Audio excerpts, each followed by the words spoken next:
হাতে রাখি মাথায় চাপড়া চুল, কানে লাগে গোটা জামার ফুল।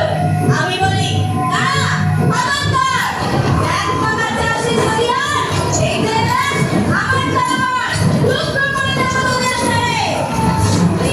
তোর লক্ষ্য দিয়ে ওঠে, চেঁচিয়ে উঠল, আয়! তুমি বললে স্নেহ করে, আমি বলি দেখ করে চুপ করে। নিয়ে গোড়া বেড়ে তাদের মাঝে, শাল তলোয়ার ছন্দ নিয়ে বাঁধে।